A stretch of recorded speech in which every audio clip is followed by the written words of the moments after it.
আসসালামু আলাইকুম ওয়া রাহমাতুল্লাহি তাআলা ওয়া বারাকাতুহু। গতকাল যে দাওয়াত ছিল সেটা ব্যস্ততার কারণে দেওয়া হয়নি। আজকে একটি হাদিস নিয়ে আপনাদের সামনে এসেছি।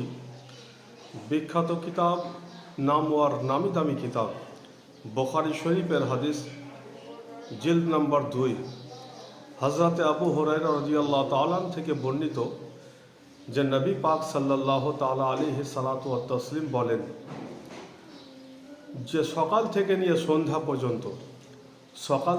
সন্ধ্যা পর্যন্ত এই টাইমের ভেতরে যদি কেউ সুবহানাল্লাহি ওয়া বিহামদিহি 100 বার তেলাওয়াত করে, কেউ যদি সুবহানাল্লাহি ওয়া বিহামদিহি 100 বার তেলাওয়াত করে, তাহলে তার সমুদ্রের ঢেউয়ের পরিমাণও যদি গুনাহ থাকে, এই 100 বার তেলাওয়াত 100 বার পাঠ করাতে তার সমস্ত গুনাহ মিটে যাবে, সমস্ত গুনাহ তার মোচন হয়ে যাবে।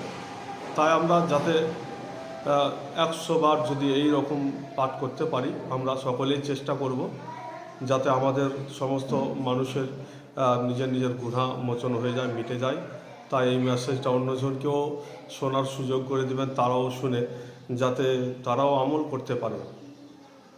দ্বিতীয় নম্বর হাদিস, আল্লাহ নবী সাল্লাল্লাহু আলাইহি ওয়াসাল্লাম যখন মেরাজ থেকে আসছিলেন, এই আসার সময় হযরত ইব্রাহিম আলাইহিস সালাতু ওয়াত তাসলিমের সঙ্গে সাক্ষাৎ হয়েছিল, দেখা হয়েছিল। তিনি বলেছিলেন যে হুজুর, আমার এই মেসেজটা আপনি পৌঁছে দিবেন আপনার উম্মতিদের, আমার সালামটা পৌঁছে দিবেন, আর তাদেরকে বলে দিবেন যে জান্নাত এখনই তাদের জন্য তৈরি হয়ে আছে, জান্নাত বানানো হয়ে গেছে, কিন্তু জান্নাত হচ্ছে বিরান চাটিয়াল ময়দান, খোলা ময়দান, যাতে কিছুই নেই, যার সাজসজ্জা হিসাবে কিছুই নেই।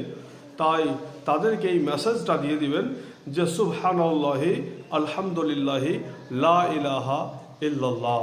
যারা এই শব্দটা পড়বে, বিখ্যাত কিতাব, হাদিসের কিতাব মিশকাত শরীফের মধ্যে জিলদ আওয়াল প্রথম খণ্ডতে লিপিবদ্ধ আছে, যারা সুবহানাল্লাহি আলহামদুলিল্লাহি ওয়া লা ইলাহা ইল্লাল্লাহ যারা পড়বে, তাদের জান্নাতে খেজুরের গাছ তৈরি হয়ে যাবে, জান্নাতের খেজুরের গাছ তৈরি হয়ে যাবে। তাহলে বোঝা গেল যে এই শব্দ যদি পড়া যায় তাহলে জান্নাতে খেজুরের গাছ তৈরি হবে, আর খেজুরের গাছ দিয়ে সুবহানাল্লাহ জান্নাতটাকে সুন্দর করে দেওয়া হবে। তাই আমরা সকলেই চাই যে আমাদের জান্নাত সুন্দর হোক, ভালো হোক, সাজসজ্জা যেন আমাদের জান্নাতে থাকে। তাহলে আমাদের এই আমলটা করতে হবে।